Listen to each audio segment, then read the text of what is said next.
సంగీత కళా క్రియా సాఫల్యత. కలం మూల్పూరి శ్రీవాణి.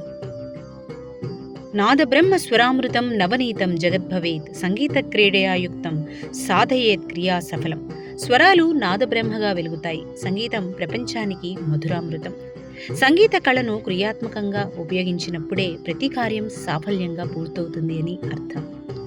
సృష్టికి సారం, అదే సారంగం, సాధనకు సార్థకత సంగీతం.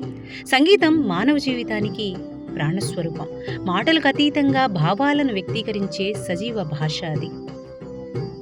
ప్రతి హృదయంలో మృదువైన రాగాల ప్రతిధ్వని నిండి ఉంటుంది. మనం నవ్వినప్పుడు, రోదించినప్పుడు, ఆవేశపడ్డప్పుడు కూడా మన అంతరంగంలో ఒక రాగం పలుకుతూ ఉంటుంది. ఆ రాగమే సంగీతం. అది మనస్సు నుంచి ఉద్భవించి ఆత్మలో ఆవిష్కృతమవుతుంది. భారతీయ సంప్రదాయంలో సంగీతాన్ని నాదబ్రహ్మ అని పిలుస్తారు. అంటే నాదమే బ్రహ్మము, సృష్టి యొక్క రూపమే సంగీతము. అందుకే సంగీత కళను ఒక దివ్య సాధనగా భావిస్తారు. సురలహరి ప్రవాహేన మనసు ముదమందునే సంగీత సంపదాలోకే సిద్ధిరేవ సమాగత అన్నారు. అంటే దేవతల వంటి లయహరులు మనసుకు స్వాంతాన్నిస్తాయి. సంగీత సంపద ఉన్న చోట సాఫల్యం, శ్రేయస్సు, సిద్ధి స్వయంగా వస్తాయి అని అర్థం. కళలో కృషి సాఫల్యానికి మూలం సంగీతం.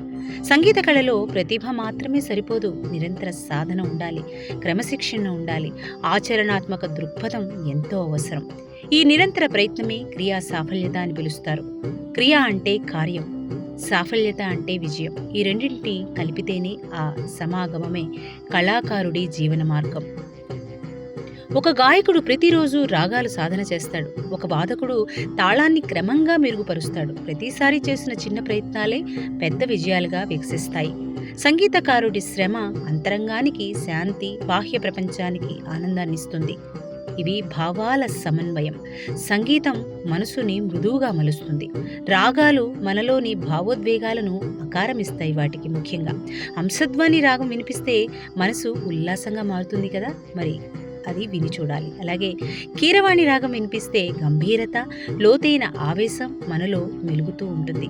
ప్రతి రాగం ఒక భావాన్ని ప్రసారిస్తుందన్నమాట. అంటే దానిలో నుంచి వచ్చే రసము ప్రసరించటం అంటారు. ఇదే సంగీతం యొక్క మానసిక వైద్యం. అందుకే సంగీతాన్ని మానసిక మౌన సాధన అని కూడా అంటారు. తాళమూలం జగత్తు సర్వం, లయబద్ధం చవి హారికం, సంగీత కళయా నిత్యం జీయతే క్రియా సఫలం అన్నారు. అంటే ఈ విశ్వమే ఒక మహా తాళానికి సంగీతం అంటారు. అంటే తిరుగుతూ ఉంటుంది కదా. జీవితం లయతో సాగేదే. మన జీవితం కూడా అంతే, లయతో కూడినది. ఈ లయను గ్రహించిన కళాకారుడికి ప్రతి క్రియలోనూ సాఫల్యం తప్పదు అని ఈ పద్యానికి ఉన్న భావం. క్రియా సాఫల్యత కళాకారుడి జీవనశైలి.